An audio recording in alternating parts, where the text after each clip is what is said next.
What he means is Old Testament yet there. Real wrath of God type stuff. Fire and brimstone coming down from the skies. Rivers and seas boiling. 40 years of darkness, earthquakes, volcanoes. The sea rising from the grave. Human sacrifice, dogs and cats living together. That's hysteria. Broadcasting live from the WDCE studios out of the University of Richmond.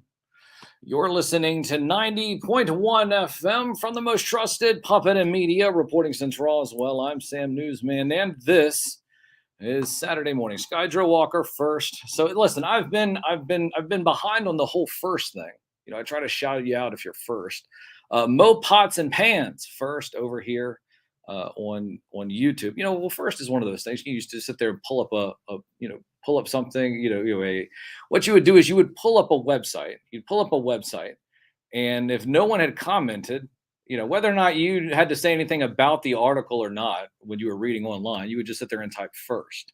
So LioConvoy second. Lio, call in just a second, in just a few moments. Hold on. So let's see here. Anime figure statue collector joins. Spring forward. Oh, yeah, that's right. Oh, gosh. We have to do this whole clock nonsense.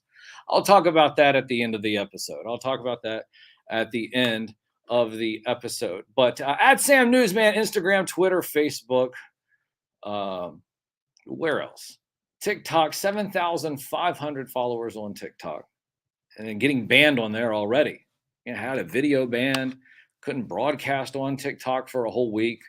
No, I'm not broadcasting on TikTok, just on Instagram, Facebook, Twitter, and YouTube. Well, I got 3 different cameras going on right here. Yeah, this one right here. But then over here, I have this one. Shout out to White Vegeta coming in as well. But yeah, so listen, I want to sit there and make things magical about Saturday morning. Saturday morning was a great time. It was a great time. It was a great time when you would, wake up early in the morning and you would go downstairs and grab a bowl of cereal. You grab a bowl of cereal. When you grab a bowl of cereal, you would then sit in front of the television. You would watch cartoons for hours. And, if you're really cool, what you do is you grab your action figures and your toys and you would play with your action figure toys along with the cartoon, because that's what imagination was about. And it was one of those things that was something that is, quite a part of a particular segment of the society's being. 80s kids, 90s teens. Some of the best years around, some of the best action figures around from various different companies. But, I get to a point in time when here I am. Listen, I have a bunch of figures. I have, I have figures, animation cell, blah, blah, blah. Listen, I've been collecting since the wind-up toy era. Yes, I have wind-up toys from basically 1901, probably 1905, 1910. These are original wind-up toys from the early turn of the century. Yes, original toys. And of course, I've been following toys ever since then. And listen, no such thing as Lord Blanket. I don't want to hear all of that.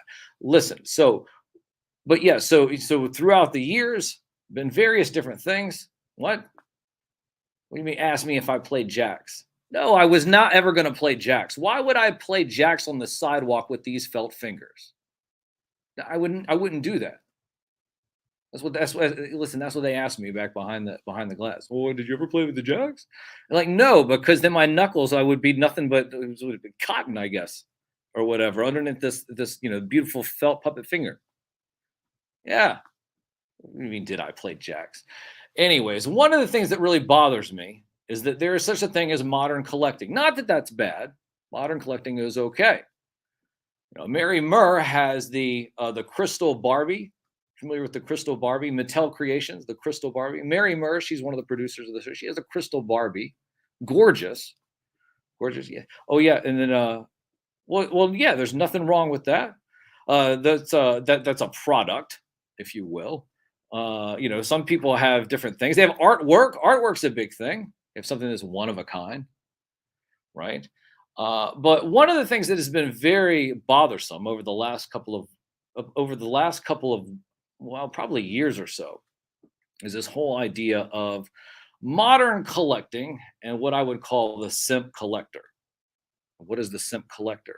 The simp collector is someone who is essentially taking their love of nostalgia and just simping for whatever product that is being shilled all over the place just right out of the gate. Well, no, it has the logo, whether it be Thundercats, Silverhawks, Motu, GI Joe, all of that. It all falls under. You listen. No one, no one is exempt from this discussion. No, listen, all of the lines now from the 80s, all of your precious lines from the 80s have now been basically sent out. A lot of you sitting there, you guys are doing it. So I do have someone who is calling in right now that I would like to introduce you to. Hang on just a moment. Let's see. Hopefully I don't blow his eardrums out. All right. Lio, are you there? I am here. Are you there? Listen, I am here, just making sure. Sometimes I answer the phone, and the feedback levels are out, and I just blow your eardrums. Didn't want to have to do that, make you have to switch, microphones, earpieces, or whatever, or maybe a whole set of ears by giving you a bunch of feedback out of the gate. But you guys did a good job back there, so you can hear us. 1, 2, 3. We are coming in. We're speaking with LioConvoy. Is that correct? Yes, it is. LioConvoy. All right. So Lio, do me a favor. This is such a fantastic opportunity to talk to you, because one of the things that's very interesting about Lio, and I'll let him talk about himself in a moment, but I'm going to talk about you first, is the fact that the best times when you see him, well, he comes in multiple different forms. What I mean by that, there's animation forms. So sometimes he's animated in animation form, but then there's other times where he's just kicking back and having a glass of wine, sitting back in his chair with his beautiful lion mane, surrounded by a bunch of beautiful action figures and a very sharp sword. So, but Lio, I want to thank you. A lot of people are asleep sometimes still this morning because they party all out on Friday nights. I just kind of hang out, do a little bit of chillaxing. But how are you this Saturday morning? And how do you normally, I guess, do you still watch cartoons on Saturday morning? That's really the important question, right? Well, first and foremost, I'm doing very well because it's the first time I've been able to catch your show live, and I've enjoyed it so far. You're the literal only newscaster I ever listened to. That's Bobby Valla said that. He said I'm his favorite media personality. And so I've had a lot of people say that. Well, I mean, who else would you trust other than a real media puppet? You have a bunch of humans. Most reliable puppet in news media. Well, we try to do this one story at a time. We don't try to, jump on any sides, if you will. But where can people find you in terms of social media and where your presence is? You can find me, of course, here on Instagram, but I don't post all that often. You can find me on YouTube at LioConvoy. You can also find me on Twitter at LioManBad, which is where you're going to see most of my interactions because that's in real time. And it's, well, a lot of people consider Twitter a toxic waste dump. I consider it a mosh pit. So I just kind of give anybody hands who need hands. I always say that when I talk about Twitter. I have some people that I know they don't associate in Twitter, and I kind of pull back, stay in the political lane, and sometimes throw up little quips here and there, respond to people. But I will tell you, Twitter is the place where if you're a big dog, you get off the porch and you go to the street because that's where it comes down in Twitter. It's fun, and I have a great time all the time. Specifically when people sit there, if they want to try to, like you said, throw hands, and then they just get shut up. It's fantastic. It's definitely fantastic. Now, one of the things that you are into, you have one of your icons on social media, and a lot of times if people see, they pull you up, and you look like a Thundercat. Big fan of Thundercats. I believe probably was it Rankin and Bass, the Silverhawks. Talk about those, and I guess your association with those, and I guess your those connections. Okay, well, I am one of the few people who would call himself a Thundercat historian. because I'm not just a casual fan of it. I don't just sit there and collect action figures and occasionally watch the cartoon. I've done in-depth looks into how the show was produced, who made it, the methodology behind why, the modus operandi of the show, the people who have worked on it, some of their previous work, some of their current works. I've networked with a few of them, and I'm very much so in depth of the show and its meaning and why it exists. I primarily enjoy, of course, the original cartoon that was produced by Rocketbot, animated by Pacific Animation Corporation, which before then was Topcraft. Well, at least half of them was Topcraft. The other half eventually became what we call Studio Ghibli. And the story of the Thundercats cartoon is kind of the story of the animation industry as a whole, especially nowadays, and not many people look at it like that. But when it comes to Thundercats, it's always been like my first love of cartoons. There's other cartoons I enjoy. And while I might have more Transformer-related stuff, that's because there's not much in the way of Thundercat-related stuff, and certainly not much in the way of good Thundercat-related stuff as far as action figures go. Well, you bring up the idea of action figures and collecting is what we wanted to talk about. And it's a wonderful segue. I'm not sure if you even meant to do that. If you did, just so you did. So there you go. Well done. Well done. Is it a mimosa you're sipping on this morning, sir? No? Yeah. No, usually, believe it or not, I actually don't drink at all. That's just for the aesthetic. And the reason why I haven't done a video like that in a while is because I'm actually trying to renovate with shelving. So all those Delta shelves are now gone. Like I still have all of them. I'm trying to get things better, so it all looks better. That's a Lion mask, because it looks like it had a stroke and it's horrifying, and it just makes you laugh. yeah, I love it. I think he said it's usually Dr. Pepper. The aesthetic, I like it. Touche, sir. Touche. Well, you mentioned action figures. We talk about toys. There's a modern collecting. And we talk about aesthetics, behind the scenes, being in depth at a historian.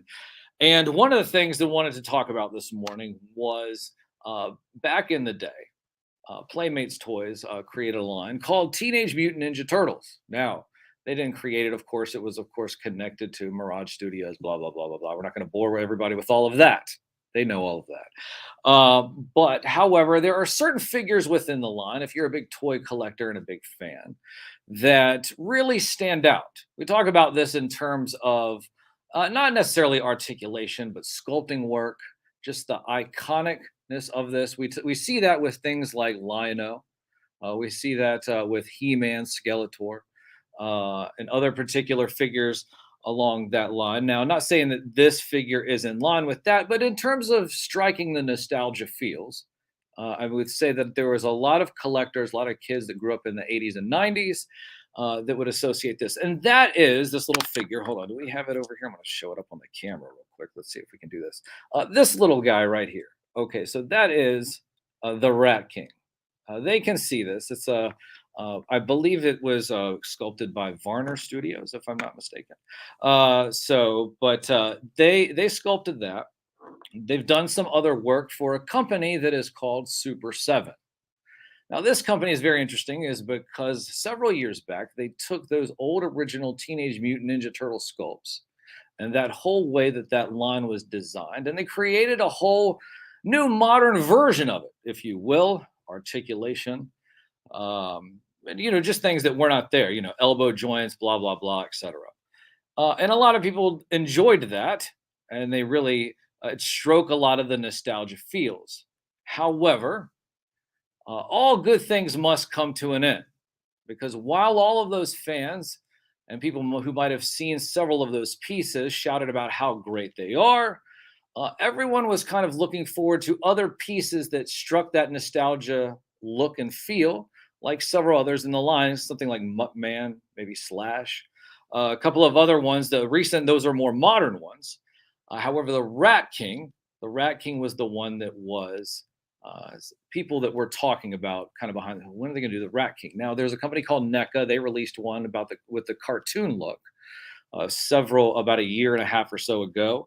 However, yesterday, Super 7 releases a photograph and a pre-order window for you to order a new Rat King. However, because it seems to be that I believe, if I'm not mistaken, Lio can go into this and correct me in just a moment, and that is is that because there is a new movie coming out, there's a new movie that is coming out. Yes, a Ninja Turtle movie that is coming out. Playmates Toys, who owns the original license, was able to start throwing some weight around and making sure that other companies can no longer use their original sculpts to continue to create it, with this one company being the nefarious and notorious. It seems like very was it I guess what's the term I'm saying? Polarizing. That's the word. Yes, polarizing. The polarizing figure, I guess, production company Super 7. Lio, the floor is yours, and talk to us a little bit about this whole Rat King Super 7. What the hell is going on here? Well, the thing is, we really don't know for sure. There's a lot of speculation out there concerning it. Some people say that, they had a licensing agreement beforehand, and now they're altering it because of the new movie, which nobody can provide a source for. One person has confirmed that Brian did say that this is due to Playmates, but the specificity therein is another matter altogether. The thing I learned looking at large companies, whether it be Warner Brothers or Playmates, is they probably don't know as much as fans do. And what I mean by that is, if you go onto my channel and you look for the Thundercats quote-unquote lost intro, with the VHS intro that Leonard Starr had put together when he was premiering it elsewhere as the Exodus 4-part movie, which is where all the cut scenes that you'll see on YouTube come from. That's been on my channel for years. It has, I think, 100,000 views on it or something. Warner Brothers has not copyright struck it because they don't know that they own it. They literally have no clue because they don't keep track. So people are saying, well, Playmates clearly should have known, or they did know, because they didn't just use the toy design. They also used the bios that Playmates had on their toys for the first 4 waves of the Ninja Turtles Ultimates. And I can only speculate on those waves because those are the only ones I really had. And Playmates apparently got upset and went to Big Daddy Nickelodeon, because Nickelodeon owns the rights to Ninja Turtles. And I'm sorry if you hear a bunch of background noise. I got a cat in here and she cannot behave herself. But they have Nickelodeon owns Ninja Turtles outright. Playmates has the master license to Ninja Turtles, meaning when there's new media about the Turtles, they essentially get first shot at it. So the idea that Playmates has a magical knowledge of every Turtle-related release, I don't think is realistic. I don't think it's factual. And I have some people saying that, well, Playmates is just mad that they're not being as creative with their Ninja Turtle line. And my response to that is Super 7 somehow creative with their Ninja Turtle line by literally aping a 30-year-old toy line just to hit your nostalgic bubble? So my value is, I hope the Ninja Turtle line dies at this point, because Super 7 deserves that. They deserve that for how they treat their customers. They deserve that for their piss poor quality and QC issues. And they deserve that because Brian Flynn is a worthless piece of gutter trash. Well, listen, I tell you what, very, very, very well said. But the Turtles line as a whole, there is a company called NECA. They have it. I will tell you, it just seems that the Turtle IP has been completely oversaturated at this point, and they're just milking it like a dead cow. Oh, yeah. Let's see here. Playmates, NECA. Let's see here. Who else has it? Mondo has it. Mezco has it. Shoot. There's a few others. Bondi has had it. Loyal Subjects has it. I mean, it just goes it just goes on and on and on. Just it's versions of the Turtles. So if you're a Turtles completionist, your bank account's dead. For example, when NECA did their holothon this past week, by the way, I'm missing one thing from it that's pissing me off. When they did their holothon, they dropped like $600 worth of figures everybody wants in one day. And my point there is, I have a lot of people, especially you've seen, I'm sure, in the modern days, they sit there and they dog on the original cartoon, they insult it, they say there's nothing of value there, it's really goofy. Literal C-list characters are flying off toy shelves from that cartoon, and they're still arguing that it wasn't good or that it has no value. The reason people do that is because they know every version of Ninja Turtles that's released is going to be compared to it from a nostalgic factor, and they know they can't compete.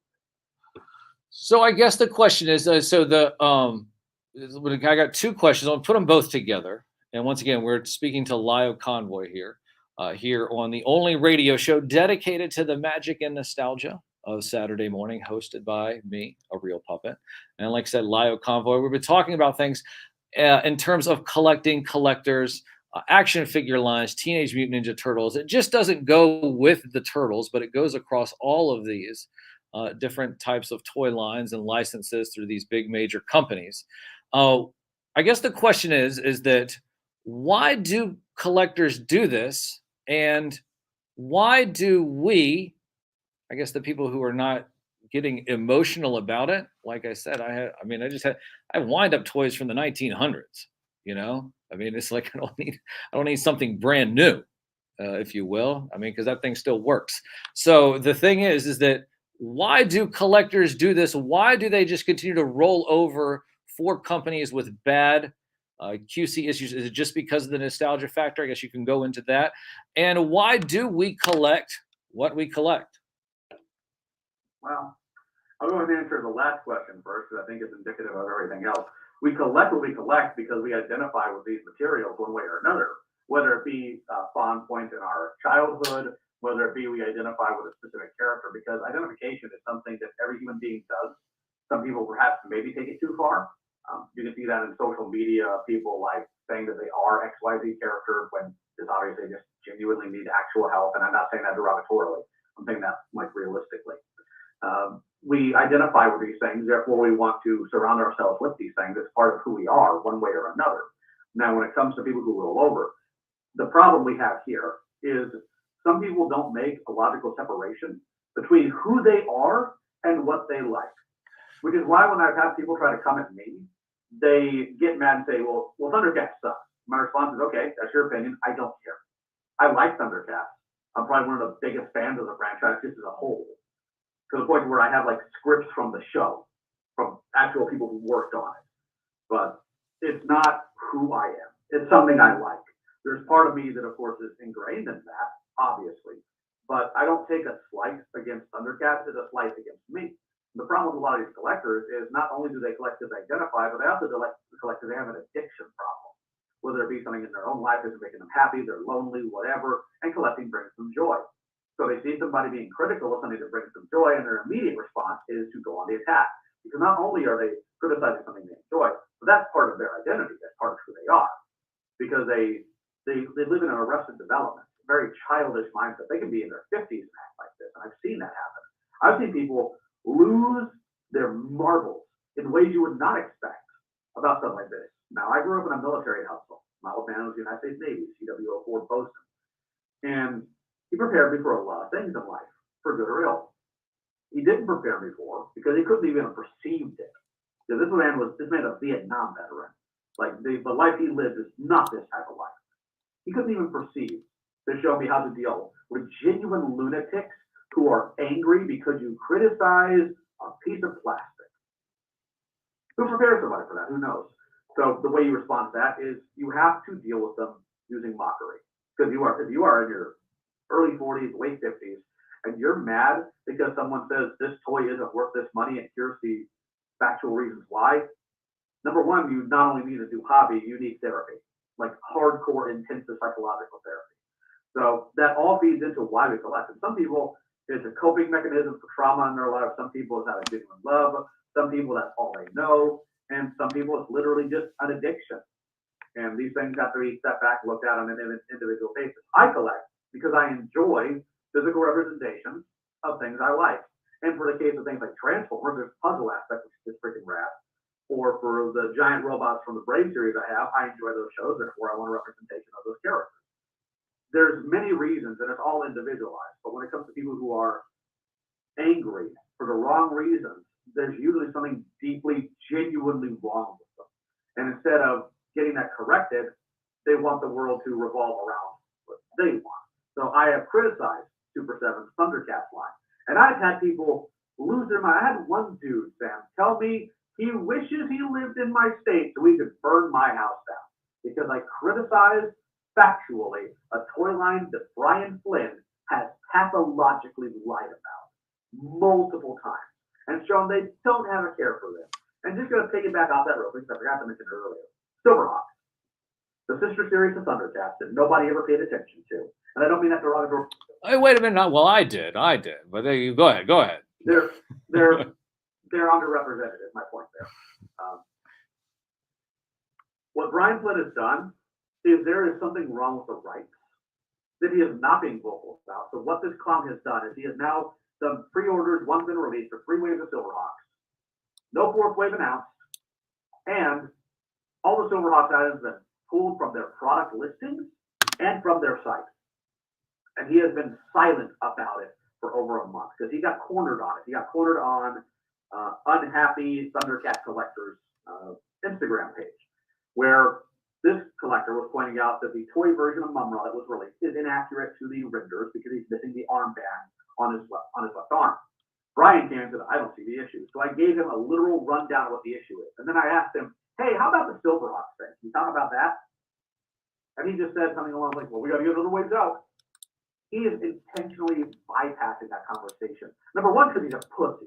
And number two, because I don't think he has the right to continue making the toy line. So congratulations, Silverhawk fans, who again are constantly disserviced, and I'm sorry that keeps happening to you. You're never going to get a copper kit. Right. Meaning pussycat. Correct. Yes, indeed. Yes, very eloquently said. You know, one of the things that you did bring up that I did want to go back to just real quickly. And once again, I'm speaking to LioConvoy. You can follow him, LioConvoy, LioMan Bad, all over social media. You just type in LioConvoy, you'll be able to see it. One of the things you did mention, which I thought was very put eloquently, is the idea is you can't separate for the fact that of what I have and what I like. One of the things that I say all the time, it's not about what you have, it's about who you are. And yes, while some of these representations, you do identify that, whether it be for nostalgia reasons and everything, a lot of times people identify themselves by their stuff and what they have, as opposed to really looking from within and deciding about who they actually are. But really well put said, LioConvoy. Lio, where can everyone find you again? They can find me on YouTube at LioConvoy. They can find me on Twitter at LioManBad. They can find me on Instagram at LioConvoy. Essentially anywhere for the most part, there's a guy with a screen name LioConvoy. It's probably me. Well, thank you so much, sir, for your time. We appreciate you. We're going to be following you in the near future, and hopefully we can connect again. Maybe go a little bit deeper into Silverhawks and wherever. And like I said, we'll be reaching out in the future. Thanks so much for your time. You have a wonderful rest of the Saturday morning and a wonderful weekend, sir. Yep, that is once again a LioConvoy. Here we are at 11:33 here on the third day. It says 0311231133. Here on Saturday morning on the 11th day of March in the year 2023. It is 11:33. I said that like several times within the minute. Still hasn't clicked over yet. 0311231133. You play those numbers. If you win, you better let me know. But one of the things I'm going to let you know is that I'll be back here on the other side of this music break. It's been a little bit long, but that's okay. That's how we do things in radio. Setting the standard, raising the bar. The only way that we know how is the only radio show dedicated to the magic and nostalgia of Saturday morning, hosted by me, yes, a real puppet. At Sam Newsman on Instagram, at Sam Newsman on Facebook, Sam Newsman on YouTube, on Twitter, on TikTok, Twitch, all over the place. Find us at Sam Newsman.